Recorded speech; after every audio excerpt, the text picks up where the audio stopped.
Excuse me. We're nearing the end of the year. I really think this is one of the strangest years that most of us have been through, and I don't know if I'm correct, and I don't want to speak for everyone, but so many people I've spoken to, they just say it's been like this self-reflection year, as if they're all tidying everything up that's been going on in their lives. But the benefit is less chaos. That means more mental clarity.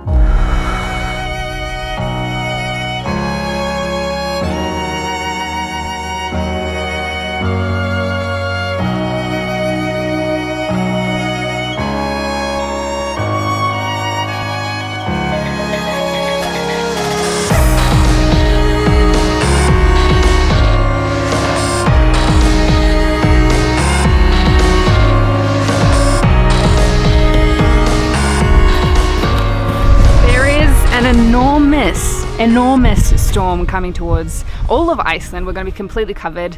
There is warnings inside of Reykjavik, the main capital of the city, that no one should drive after 3 p.m. So we're only a couple of hours out. The winds are starting to pick up, but I just thought I'd film and sit down with you until it gets a little bit crazy.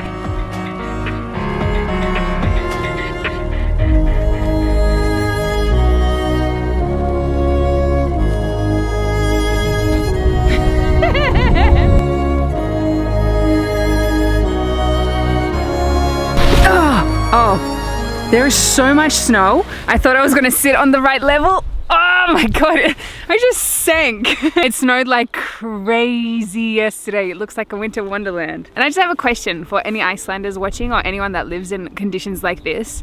I think this is why people are so artistic and strange, because you have so much time in hibernation and locked inside, because yes, you can go outside for a second, but there's not much to do, especially in Iceland. There's not much to do during winter except for like read or create, and that is such a good space for artists. We need isolation, we need focus, we need the ability to think, and being surrounded by distractions all the time. Not only is it dangerous for your own progress in life, because you're always drawn and pulled by everything else. Everything's always pulling you, and everything's a great idea and a great opportunity, and you're just like, yes, I want to do that, of course I want to do that. And then you realize that all these amazing opportunities might not be actually what your heart desires. So having hibernation time like this,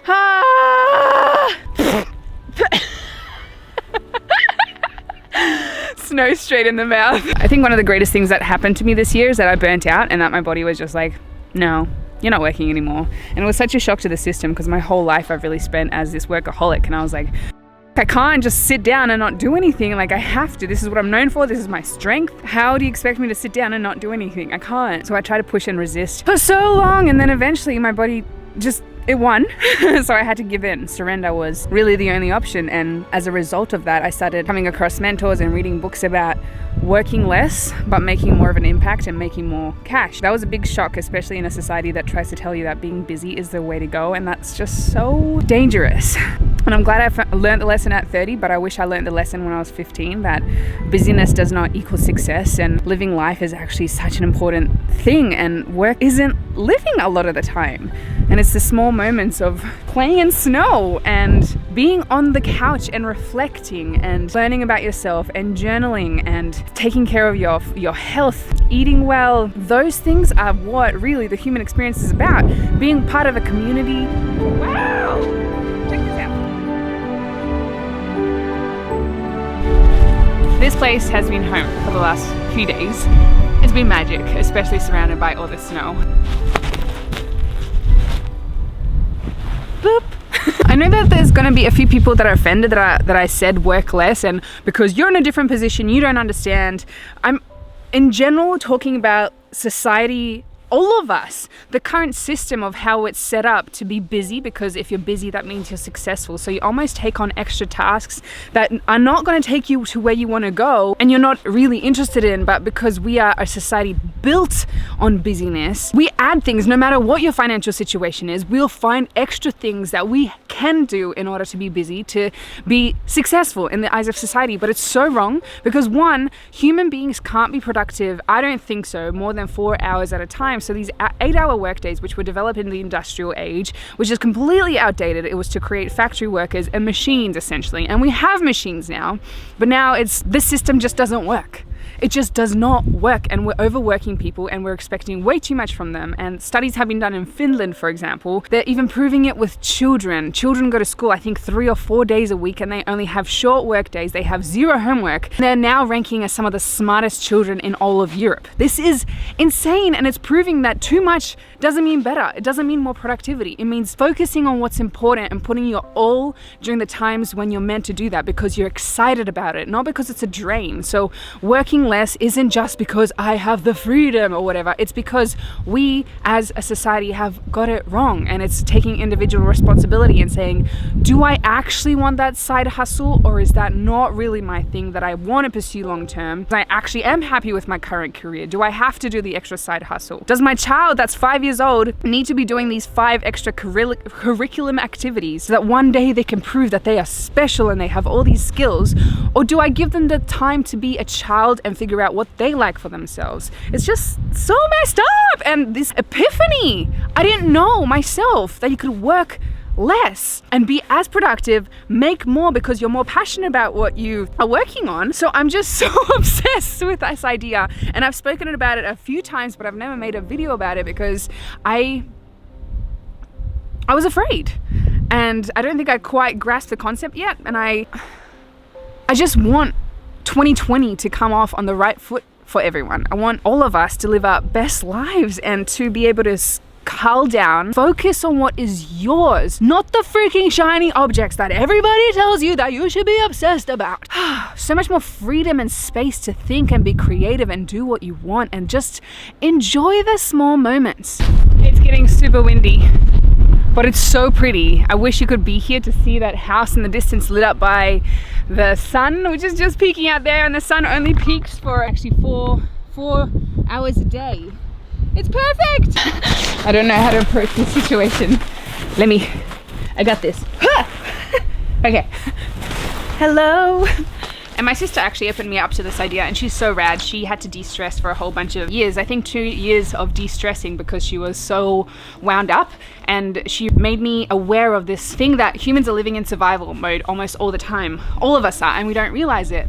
And when you're in survival mode, you don't make the best decisions for anyone. Not yourself, not your family, not the environment, not the world. You don't have the brain capacity to think about doing better and giving back in some way because you're just trying to survive for yourself. And we've stressed ourselves out so much that we really have to regain control of our existence and not buy into this thing that we need to have every freaking Lamborghini under the sun, and we have to prove to society that we've gone on this dope ass holiday that actually cost us way too much, and when we get back we're gonna have to pay back for that. And you don't need that Gucci handbag or whatever. You don't really need to climb the corporate ladder if you don't want, but you can. And you don't need to work for yourself, which I used to preach all the time, being like, you need to work for yourself because this is the freedom. And if you want to, yes, but if you don't, that's fine too. And thinking that you have to have a side hustle or work for yourself is not realistic for everyone, because I can tell you straight up, it's so much work. So just all these unrealistic expectations of what everybody else tells you that you should have is where things probably go wrong. So I've spent this whole year de-stressing and understanding what it is that I care about and what is important to me, and my whole life is changing. I'm not the person I was at the beginning of the year. I'm shocked at who I am.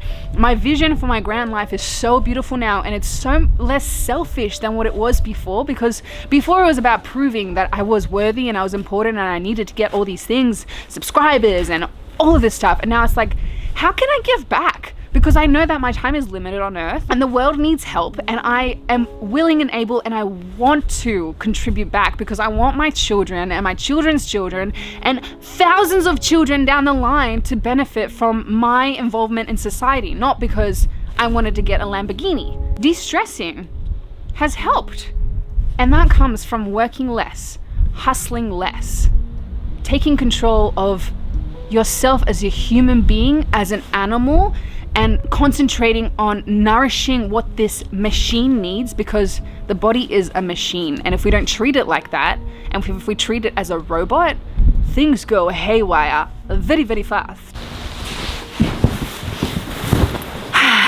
So as 2019 is coming to a close, my recommendation to you is to write down everything that you do in a day, a week, a month.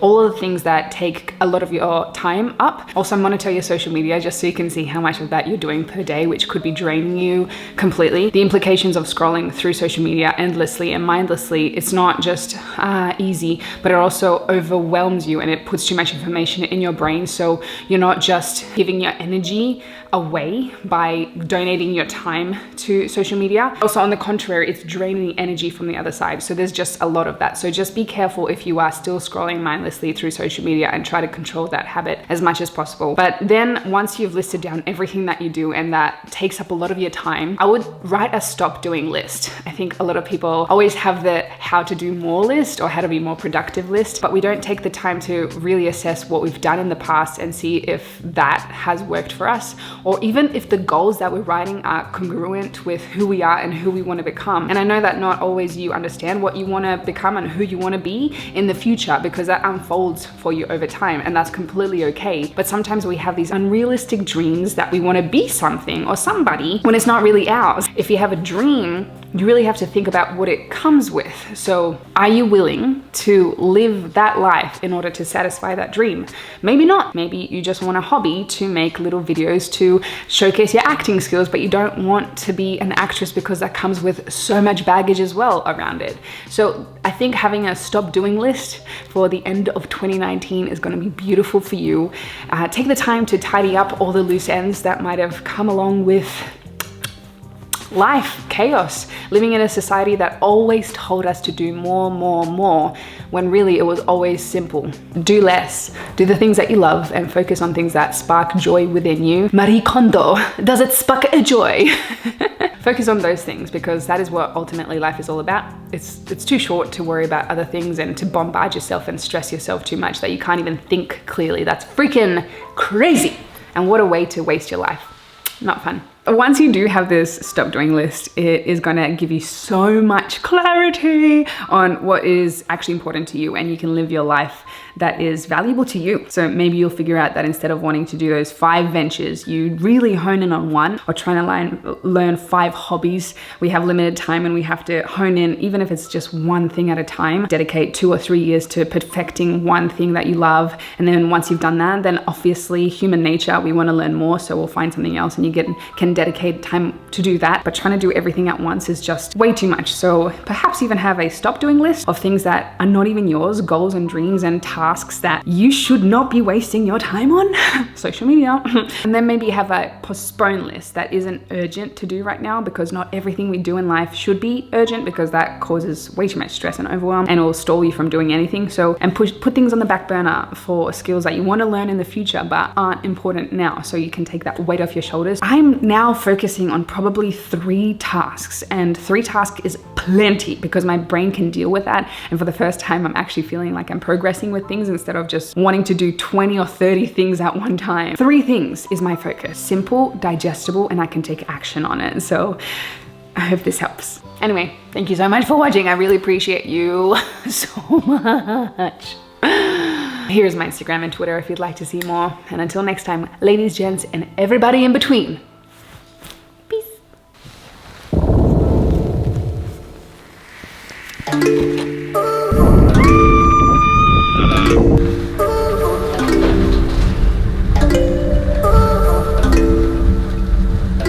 This is a bad idea, this is a bad idea, this is a bad idea, this is a bad idea, this is a bad idea, this is a bad idea, this is a bad idea, that's a bad idea.